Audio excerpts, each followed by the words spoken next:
कौन है ये फटीचर और इसे युद्ध भूमि में आने की इजाजत किसने दी? मैं एक योद्धा हूँ, मुझे फटीचर मत कहो। फटे पुराने कपड़े पहना विद्युत नाम का एक गरीब लड़का इस वक्त ब्रह्मपुरी राज्य की राजकुमारी ऐश्वर्या के सामने खड़ा था और गुस्से में उसे घूरे जा रहा था। विद्युत के शब्दों में आग थी, लेकिन जवाब पूरा होने से पहले ही दो सैनिकों ने उसे कसकर जकड़ लिया और विद्युत अपने आप को सैनिकों से छुड़ाते हुए चिल्लाया, छोड़ दो मुझे, वरना। उसकी आवाज पूरे मैदान में फैल गई और सभी की नजरें विद्युत पर टिक गई। तभी राजकुमारी ऐश्वर्या विद्युत का मजाक उड़ाते हुए बोली, फटा हुआ कुर्ता, पुराना लॉकेट और एक साधारण सा भाला लेकर तुम खुद को कोई योद्धा समझ रहे हो? राजकुमारी ऐश्वर्या के मुंह से ऐसी बातें सुनकर पूरा मैदान ठहाकों से गूंज उठा, लेकिन विद्युत की आंखों में आग सी जल उठी। उसका चेहरा गुस्से से लाल हो गया और वो भरे पूरे मैदान में राजकुमारी पर गरजते हुए बोला, अपनी शक्ति पर इतना घमंड मत करो राजकुमारी। आज मैं चाहूँ तो तुम्हें इसी मैदान में हराकर साबित कर दूंगा ये असली योद्धा कौन है। दरअसल इस शक्ति स्थल पर ब्रह्मपुरी राज्य की सबसे बड़ी प्रतियोगिता होने जा रही थी, जहां जीतने वाला योद्धा बनता था राज्य का रक्षक और उसे उपहार में मिलता था अपने पूर्वजों की रहस्यमय गुफा में जाने का मौका और कई अलौकिक शक्तियां। लेकिन ये मुकाबला लड़ने का हक सिर्फ ब्रह्मपुरी राज्य के लीडरों और उनके शिष्यों को ही था और विद्युत उनमें से कोई नहीं था। न वो किसी बड़े लीडर का बेटा था और न ही उसके पास कोई गुरु था और न ही दौलत थी जिससे वो कोई शक्तिशाली हथियार खरीद सके। वो तो बस एक मामूली सा लड़का था जो कि अपने दम पर इस शक्ति स्थल पर पहुंचा था और यही बात राजकुमारी ऐश्वर्या को चुभ गई थी। तेरी इतनी औकात नहीं कि तू इस मैदान में कदम रख सके और तू जुबान चला रहा है। राजकुमारी के मुंह से निकले ये अपशब्द तीर बनकर विद्युत के सीने में उतर गए। उसकी मुट्ठियां भींच गईं और गुस्से से आंखें लाल हो गईं। मैं अपने माता पिता का अपमान जरा भी बर्दाश्त नहीं करूंगा। ये कहकर गुस्से में विद्युत ने अग्नि का गोला तैयार किया और झटके से राजकुमारी की ओर फेंक दिया। मगर राजकुमारी ऐश्वर्या सिर्फ नाम की राजकुमारी नहीं थी, वो युद्ध कला में निपुण थी। उसने सिर्फ एक हल्की सी मुद्रा बनाई और विद्युत का अग्नि गोला हवा में ही रुक गया, फिर अचानक ही धुएं में बदलकर गायब हो गया। पूरा मैदान फिर से हंसी और उपहास से भर गया। इसे मैदान से बाहर फेंको, इसका यहाँ कोई काम नहीं।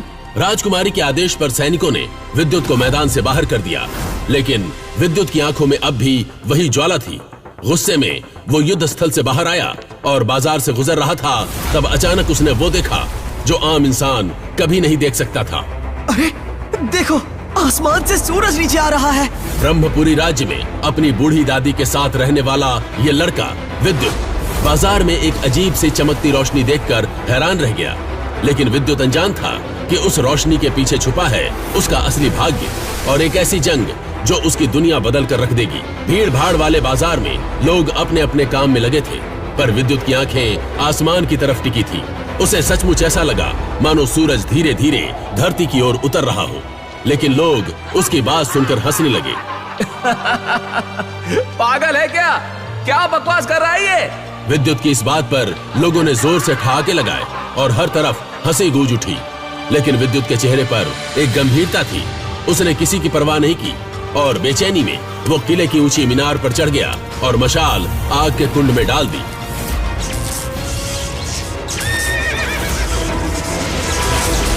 ये देखकर राज्य का रक्षक ऋत्विक वेदा हवा में उड़ते हुए वहां पहुंचा और तभी आसमान में दिखा वो जलता हुआ सूरज जैसा गोला, जो असल में था राज्य का सबसे बूढ़ा और शक्तिशाली योद्धा सिल्वर थामा।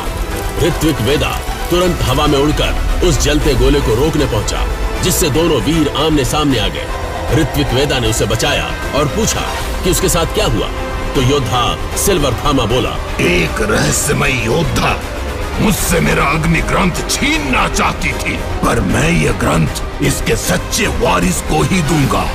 यही वजह है कि हम दोनों के बीच युद्ध छिड़ गया। तभी अचानक थामा का पीछा करती रहस्यमय योद्धा ने उस पर तीर से वार कर दिया और ग्रंथ थामा के हाथ से फिसलकर नीचे गिर गया और भीड़ में अफरा तफरी मच गई। वेदा ने मौका पाते ही ब्रह्मपुरी राज्य का रक्षा कवच एक्टिवेट कर दिया और थामा को साथ लेकर नीचे उतर आए। कुछ ही देर बाद वो दोनों थामा के ग्रंथ को ढूंढने लगे, लेकिन वो उन्हें कहीं नहीं मिला। इस पर थामा बोला, चिंता मत करो वेदा, अगर कोई आम इंसान इस ग्रंथ को छुएगा तो मुझे तुरंत पता चल जाएगा। इतना कहकर थामा हवा में एक ऊंची छलांग लगाकर आसमान में गायब हो गया। एक रहस्यमयी गुफा में धुंधले से उजाले के बीच बैठा था विद्युत, थामा के अग्नि शक्ति ग्रंथ के साथ, और उसे खोलने की कोशिश कर रहा था, लेकिन डर के मारे उसके हाथ कांप रहे थे और आंखों में ग्रंथ के मिलने की चमक थी। वो अचानक खुशी से बोला, अगर मैंने इसकी सारी शक्ति सीख ली तो युद्ध जीतना मेरे लिए मुश्किल नहीं होगा। शायद राजा मुझे रहस्यमयी गुफा में जाने का मौका दे दे, और वही क्या पता मुझे मेरे माता पिता के बारे में कुछ पता चल सके। ये सोचते ही उसके चेहरे पर एक बड़ी सी मुस्कान आ गई, लेकिन अगले ही पल विद्युत को थामा का ख्याल आया और उसका दिल घबरा उठा। लेकिन तभी तेज हवा चलने लगी और विद्युत का लॉकेट चमकने लगा। साथ ही अग्नि शक्ति ग्रंथ से तेज रोशनी निकलकर विद्युत के माथे में समा गई, जिससे वो बेहोश हो गया। कुछ देर बाद विद्युत को होश आया तो उसकी दादी उसे उठाते हुए बोली, कहाँ गायब था? एक बूढ़े आदमी को तू बेहोश पड़ा हुआ मिला। वो बाहर तेरा इंतजार कर रहा है, कहता है तुझे जानता है। दादी के ये कहते ही विद्युत ने उठकर तुरंत अपने कपड़े ठीक किए और झोपड़ी से बाहर निकला। तभी उसकी नजर एक बूढ़े आदमी पर पड़ी। ये बूढ़ा आदमी कोई और नहीं बल्कि खुद थामा था। लेकिन विद्युत थामा को ज्यादा भाव नहीं दे रहा था। उसे तो कैसे भी करके उस युद्ध भूमि में जाना था, क्योंकि उसे लगता है कि शायद इस गुफा में जाने से उसे पता चल जाएगा कि उसके माता पिता कहाँ हैं। थामा ने उसे बताया कि वो विद्युत को जानता है। ये सुनकर विद्युत थोड़ा हैरान हुआ और बोला, मेरे पास आपसे बात करने का समय नहीं है, मुझे युद्ध स्थल जाना है। इतना कहकर विद्युत आगे चलने लगा और वो बूढ़ा थामा भी उसके पीछे पीछे चलने लगा। और चलते चलते विद्युत को अपने पुराने युद्धों की कहानियां, शूरवीरों के किस्से सुनाने लगा। पर विद्युत फिर भी चुप था। उसे इन बातों में कोई रुचि नहीं थी। ये देख उस बूढ़े थामा ने मुस्कुराते हुए विद्युत से पूछा, क्या तुम लड़ना जानते हो? ये सवाल सुनकर विद्युत थोड़ा ठिठक गया। 2 पल सोचा, फिर सीधा जवाब दिया, मैं लड़ना नहीं जानता, बस बचाव करना जानता हूँ। विद्युत की इस बात पर बूढ़ा थामा ठहाका मारकर हंस पड़ा और बोलने लगा, क्या सिर्फ बचाव करके तुम युद्ध जीत लोगे? विद्युत की आंखों में एक गहरी उदासी उतर आई और वो धीमे स्वर में बोला, न मेरे पास इतना धन है कि मैं शक्ति खरीद सकूं, और न ही कोई ऐसा गुरु जो मुझे शक्ति सिखा सके। ये सुनकर बूढ़ा थामा कुछ पल के लिए गंभीर हो गया, फिर चलते चलते अचानक रुक गया और गहरी नजरों से विद्युत की आंखों में झांक कर बोला, अगर तुम अपना लॉकेट निकाल दो तो तुम्हें कोई भी युद्ध में हरा नहीं सकेगा। उस बूढ़े थामा की बात सुनकर विद्युत चौंक गया। उसके मन में सैकड़ों सवाल उठने लगे। मेरा लॉकेट, इसमें ऐसी क्या शक्ति है? लेकिन तभी शक्ति महल की ओर से घोषणा शुरू हो गई और नगाड़ों की आवाज गूंजने लगी। युद्ध आरंभ होने वाला है, सभी योद्धा अपने स्थान ग्रहण करें। विद्युत का दिल अब तेजी से धड़कने लगा। क्या आज उसकी किस्मत बदलने वाली थी? शक्ति महल के विशाल द्वार धीरे धीरे खुलते हैं। भीतर युद्ध की भयंकर तैयारी, बाहर हजारों की भीड़ थी। हर कोई सांस रोककर इस दृश्य को देख रहा था और उन्हीं के बीच तेज कदमों से चलता हुआ विद्युत अंदर आया और उसके साथ थे रहस्यमय योद्धा सिल्वर थामा। तैयार रहो विद्युत, ये सिर्फ युद्ध नहीं, तुम्हारी पहचान की पहली परीक्षा है। जैसे ही विद्युत शक्ति महल के भीतर पहुंचा, भीड़ में से तेजस नाम का एक लड़का निकला, जो कि राज्य के लीडर विराट का घमंडी बेटा था। वो विद्युत का रास्ता रोकते हुए बोला, जरा देखो तो, ये फटीचर भी आज युद्ध लड़ने आया है। तेजस ने विद्युत को धक्का देते हुए कहा। भीड़ अचानक चुप हो गई। सबकी नजर विद्युत पर टिकी हुई थी। विद्युत ने भी करारा जवाब दिया, कपड़े फटे हैं, हौसले नहीं, संभल कर बात करना सीखो। इस बात से तेजस गुस्से से कांप उठा और फिर दोनों के बीच मुकाबला शुरू हो गया। एक तरफ तेजस ने ताबड़तोड़ हमला करना शुरू कर दिया, वहीं विद्युत ने हर बार चतुराई से बचाव किया। उसे युद्ध की तकनीक नहीं आती थी, लेकिन बचना वो अच्छे से जानता था। फिर अचानक विद्युत ने जमीन पर जोर से पैर पटका, धूल का बवंडर उठा और तेजस कई फीट हवा में उड़कर धड़ाम से दूर जा गिरा। लेकिन लड़ाई अभी खत्म नहीं हुई थी। तेजस तिलमिला उठा। उसने अपनी पूरी शक्ति से एक विशाल आग से भरा शक्ति गोला विद्युत की ओर फेंका। थामा जोर से चिल्लाया, विद्युत, अभी अपना लॉकेट निकालो।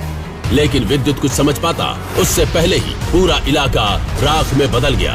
हजारों की चीखें गूंजने लगी। पर चमत्कार ये था, धुएं के बीच एक आकृति अभी भी खड़ी थी। जैसे ही धुआं छटा, भीड़ दंग रह गई। विद्युत अब भी वहीं था। उसकी आंखों में तेज चमक, हाथों में वो जलता हुआ लॉकेट था। वहीं दूर खड़ा वो बूढ़ा थामा अपने मन ही मन में बोला, अगर मैं कहूँ कि ये लॉकेट तुम्हारे असली अतीत से जुड़ा है, तो क्या तुम जानना चाहोगे कि तुम असल में कौन हो? तो असल में कौन है विद्युत? वहीं दूसरी ओर विद्युत के हाथों अपनी बेइज्जती होते देख तेजस को गुस्सा आ गया और उसने इशारा किया। तुरंत 2 और योद्धा आगे बढ़ाए। स्थिति बिगड़ते देख श्रीमान थामा ने गंभीर आवाज में कहा, लड़के, तुम्हें नहीं लगता कि तुम पहले ही हार चुके हो? अगर अपनी सलामती चाहते हो तो चुपचाप इस लड़के से दूर चले जाओ, वरना मुझे तुम्हें सबक सिखाने से कोई फर्क नहीं पड़ेगा। उनकी आवाज इतनी भयानक थी कि वहां मौजूद सभी में खौफ नजर आने लगा। स्थिति को संभालने के लिए शक्ति स्थल की देख रेख कर रहे योद्धा बाहर आए। उनमें से एक, जिसके सीने पर 2 सितारे थे, आगे बढ़ा और गंभीर स्वर में बोला, श्रीमान, कृपया शांत हो जाएं। मैं शक्ति स्थल के बाहरी दस्ते का कमांडर विजय हूं। कमांडर विजय को अपनी शक्ति से यह आभास हो गया था कि सामने खड़ा इंसान उससे कहीं अधिक ताकतवर था। विजय को देखकर थामा बोले, तुम्हें बड़ों का आदर करना आता है, लेकिन तुम्हारी शक्तियां मुझे कुछ भी सिखाने योग्य नहीं है। कमांडर विजय ने तेजस और उसके साथियों की ओर घूर कर कहा, अगर तुमने फिर से ऐसी हरकत की तो मैं तुम्हें मुकाबले में भाग ही नहीं लेने दूंगा और भूल जाऊंगा कि तुम किस दल से आते हो। कमांडर की कड़ी नजर से तेजस के पसीने छूटने लगे और वह हड़बड़ाते हुए बोला, आप गलत समझ रहे हैं। लड़ाई पहले इस लड़के और इस बूढ़े ने शुरू की थी। कहते हुए उसने विद्युत और थामा की ओर इशारा किया।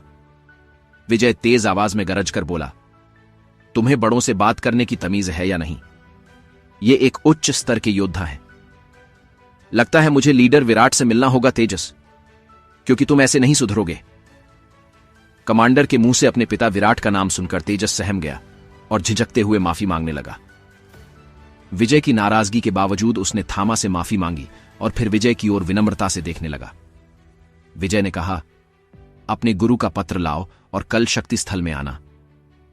तेजस ने पत्र सौंप दिया और विजय भीड़ की ओर मुड़ा और गंभीरता से बोला, मुकाबले में भाग लेने का समय समाप्त हो चुका है। जो बचे हैं वे 6 माह की प्रतीक्षा करें, निराश न हो। कमांडर विजय की बात सुनकर सभी योद्धा निराश होकर वापस लौटने लगे। तभी विद्युत ने गंभीर स्वर में विजय से कहा, कमांडर विजय, नमस्कार। मैं भी इस मुकाबले में भाग लेना चाहता हूं, कृपया मेरा नाम भी लिख ले। विजय ने एक पल के लिए थामा की ओर देखा और कहा, लाओ अपना पत्र दिखाओ। विद्युत एक पल के लिए हैरान हो गया और बोला, मेरा कोई गुरु नहीं है। विद्युत की बात सुनकर कमांडर विजय ने गहरी सोच में पड़ते हुए कहा, मुझे माफ करना विद्युत, राजघराने के हालिया हमले के कारण एक नया नियम बना है कि बिना गुरु के पत्र के मुकाबले में भाग नहीं लिया जा सकता। विजय की बात सुनकर विद्युत निराश हो गया और मुड़कर जाने को था कि अचानक उसके कानों में एक आवाज आई, मैं इसका गुरु हूं। मेरा नाम आचार्य थामा है। राजघराने के रक्षक मेरे मित्र हैं, आप उनसे मेरी जानकारी ले सकते हैं। ये रही मेरी मोहर। श्रीमान थामा ने हवा में हाथ लहराया और उनके हाथ में एक मोहर प्रकट हो गई। कमांडर विजय चकित होकर बोले, क्या मैं आपका स्तर जान सकता हूं? थामा ने गंभीर आवाज में कहा, लगता है तुमने मेरी मोहर को ध्यान से नहीं देखा। यह एक गुप्त मोहर है जो राजघराने के द्वारा सिर्फ उन्हीं को दी जाती है जिन्होंने विशेष सेवाएं दी हों। आचार्य थामा की बात सुनकर विजय मुस्कुराकर बोला, मुझे क्षमा करें, आजकल यह मोहर बहुत कम देखने को मिलती है। यह मेरी जिंदगी में देखी दूसरी मोहर है। थामा बोले, मुझे एक कागज दीजिए, मुझे पत्र के नए नियम की जानकारी नहीं थी। विजय के इशारे पर एक सैनिक कागज ले आया और थामा ने आराम से उस पर अपनी मोहर लगा दी।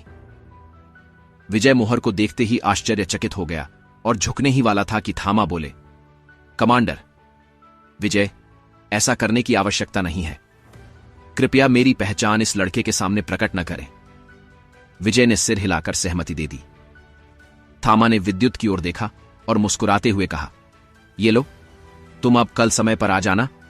मित्र कमांडर। विजय ने जब सुना कि इतने शक्तिशाली व्यक्ति ने विद्युत को मित्र कहकर संबोधित किया तो वह हैरान हो गया, क्योंकि वह स्वयं उस स्तर तक पहुंचने के बाद भी थामा का नाम लेकर बात करने की हिम्मत नहीं जुटा सकता था। विद्युत ने खुशी से उछलते हुए कहा, क्या आप सचमुच मेरे मित्र बनना चाहते हैं? थामा हंसते हुए बोले, क्यों नहीं? तुमने बहादुरी से अपने से अधिक शक्ति और उम्र वाले योद्धा को उसी की शक्ति से हरा दिया। ऐसा साहस बहुत कम में देखने को मिलता है।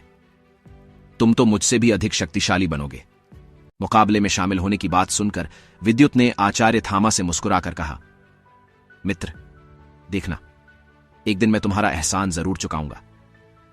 विद्युत के चेहरे पर एक प्यारी सी मुस्कान थी।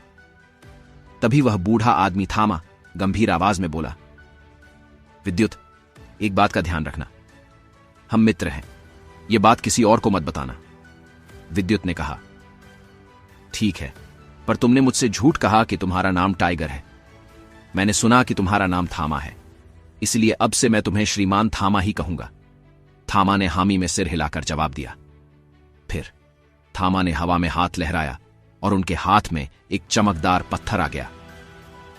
यह एक शक्ति से बना पत्थर है। विद्युत, कभी तुम बहुत बड़ी मुश्किल में फंस जाओ तो इस पत्थर को तोड़ देना।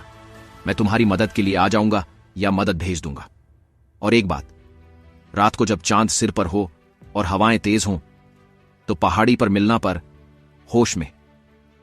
थामा के चेहरे पर मुस्कुराहट थी। थामा की बात सुनकर विद्युत मुस्कुराने लगा और वहां से जाने लगा। विद्युत के जाते ही थामा ने अपने पंख निकाले और तेज रफ्तार में गायब हो गए। कमांडर विजय ने यह नजारा अपनी आंखों से देखा और हैरान रह गया, क्योंकि पंख बनाकर उड़ने की शक्ति सिर्फ एक मूल शक्ति स्तर का योद्धा ही कर सकता था। विजय की आंखों में खौफ था और उसके मन में सवाल उठ रहे थे, यह बूढ़ा आदमी आखिर कौन था? दुदुसी के राज्य के रक्षक और थामा की लड़ाई के दौरान उसकी शक्ति की वजह से कोई उसका चेहरा नहीं देख पाया था, इसलिए आज तक कोई नहीं जानता था कि उस दिन वह योद्धा कौन था। कमांडर विजय को जब कुछ समझ नहीं आया तो वह लेटर हाथ में लिए शक्ति महल की ओर चल पड़ा। उसके पीछे पीछे सभी सैनिक भी महल में चले गए। असल में शक्ति महल का संचालन सुपर 7 वॉरियर में से एक कर रहा था, जिसे देव योद्धा भी कहा जाता था। उसने आर्यवर्त के हर राज्य में एक शक्ति स्थल की स्थापना की और अपने दिव्य मंत्रों से उसे सिद्ध किया था। यहां एक महादिव्य अस्त्र भी स्थापित था। हर योद्धा शक्ति महल से इस अस्त्र की तकनीक और विद्या हासिल करना चाहता था। हर 6 महीने में देश के कोने कोने से योद्धा इस विद्या को सीखने आते थे, पर यह अस्त्र खुद ही अपना वारिस चुनता था। पिछले 5000 सालों से कोई भी इस अस्त्र की तकनीक को जान नहीं पाया, इसीलिए कई लोग इसे मिथ्या मानने लगे थे। रात्रि का समय, हवा तेज बह रही थी, चांद आकाश में ऊपर आ चुका था। एक लड़का पहाड़ी की चोटी पर खड़ा हर दिशा में झांक रहा था। तभी उसे एक भारी आवाज सुनाई दी, किसे ढूंढ रहे हो? लड़के? आवाज सुनकर विद्युत ने पीछे मुड़कर देखा तो लाल कपड़ों में एक बूढ़ा आदमी खड़ा था, जिसके माथे पर चोट का निशान था। विद्युत ने मुस्कुराते हुए कहा, अरे मित्र, तुम आ गए, मैं तुम्हारा ही इंतजार कर रहा था। विद्युत की बात सुनकर थामा मुस्कुराया और पहाड़ी पर एक बड़े पत्थर पर बैठते हुए बोला, मित्र विद्युत, क्या मैं तुमसे कुछ पूछ सकता हूं? विद्युत ने हड़बड़ाकर जवाब दिया, हां हां, क्यों नहीं मित्र। थामा ने कहा, तुम्हारे शरीर पर यह निशान तुमने खुद बनाए हैं? और यह लॉकेट तुम्हें किसने दिया? यह सवाल सुनकर विद्युत थोड़ा परेशान हो गया, लेकिन बोला, देखो मित्र, यह निशान मेरे शरीर पर कैसे आए मुझे नहीं पता। मुझे अपना बचपन याद नहीं है। यह लॉकेट मेरी मां का है और यह भाला मेरे पिता का है। इससे ज्यादा मैं कुछ नहीं जानता। बस बूढ़ी दादी कहती हैं कि मैं बहुत खास हूं और यह निशान किसी को ना दिखाऊं। दादी के बाद यह बात सिर्फ तुम्हें पता है मित्र, क्योंकि मेरा तुम्हारे अलावा कोई मित्र नहीं है। यह कहकर विद्युत एक पल के लिए उदास हुआ और फिर मुस्कुराने लगा। तभी थामा ने कहा, कोई बात नहीं, लेकिन तुम्हें मुझसे एक वादा करना होगा। जब भी मैं किसी से लड़ता मिलूं तो तुम बीच में नहीं आओगे, जब तक कि तुम अपने 7 चक्रों को जागृत नहीं कर लेते। विद्युत ने एक पल सोचकर कहा, ठीक है मित्र, मैं वादा करता हूं, जब तक तुम्हारी जान को खतरा नहीं होगा मैं बीच में नहीं आऊंगा। विद्युत के मुंह से यह बात सुनकर थामा अजीब तरह से हंसने लगा और कुछ नहीं बोला। कुछ पलों के बाद थामा बोला, देखो मित्र विद्युत, कल जो मुकाबला होने वाला है उसमें 1000 से अधिक योद्धा भाग लेंगे। इसमें 15 से 18 साल तक के योद्धा शामिल हैं। कुछ ऐसे हैं जिन्होंने अपना पहला चक्र जागृत कर लिया है और कुछ ऐसे हैं जो दूसरा चक्र जागृत करने वाले हैं। तो अगर तुम्हें जीतना है तो तुम्हें अपना पहला चक्र जागृत करना होगा। इसलिए जब तुम मुकाबले में हिस्सा लोगे तो अपना लॉकेट उतारकर लड़ोगे। थामा की बात सुनकर विद्युत चौंक गया और उसकी आंखें बड़ी हो गईं। उसने तुरंत चौंकते हुए कहा, यह लॉकेट मेरी रक्षा के लिए है। थामा विद्युत की बात सुनकर गंभीर हुआ और बोला, विद्युत, तुम समझ नहीं रहे हो। यह लॉकेट तुम्हारी शक्तियों को दबाकर रखता है। अगर तुमने इसे उतार दिया तो तुम्हारी शक्ति आजाद हो जाएगी और मैं तुम्हें उन्हें काबू करने में मदद कर पाऊंगा। विद्युत के चेहरे पर हल्की परेशानी देख आचार्य थामा गंभीर आवाज में बोले, देखो, मैं यह जानता हूं कि मेरा अग्नि शक्ति ग्रंथ तुम्हारे पास है। मैं उसे तुमसे वापस नहीं लूंगा। मैंने वह ग्रंथ अपने शिष्य के लिए ही बनाया था।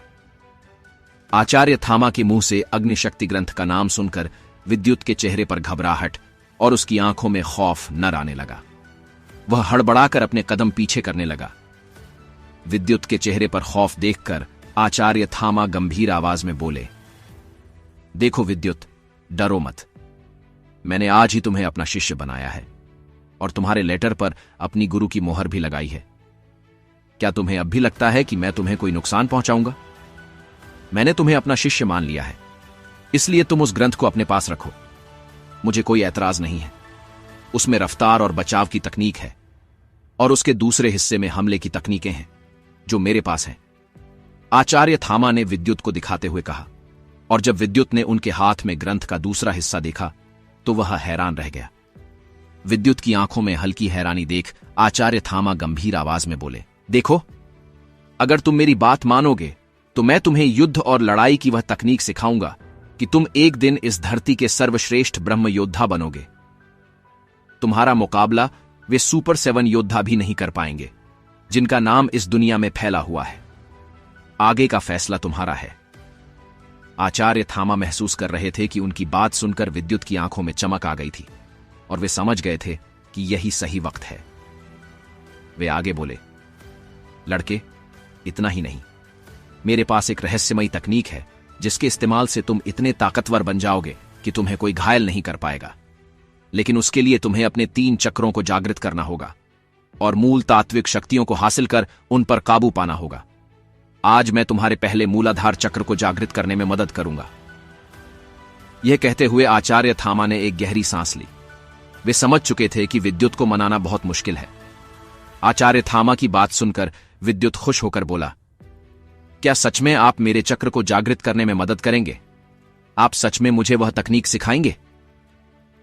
विद्युत की बात सुनकर आचार्य थामा हंसते हुए बोले, लड़के, ऐसा नहीं है, लेकिन मुझे यह पता है कि वह तकनीक कहां है। मैं तुम्हें वहां लेकर जाऊंगा, पर उसे तुम्हें खुद हासिल करना होगा। आचार्य थामा की बात सुनकर विद्युत का चेहरा उदास हो गया और वह सिर झुकाकर बैठ गया।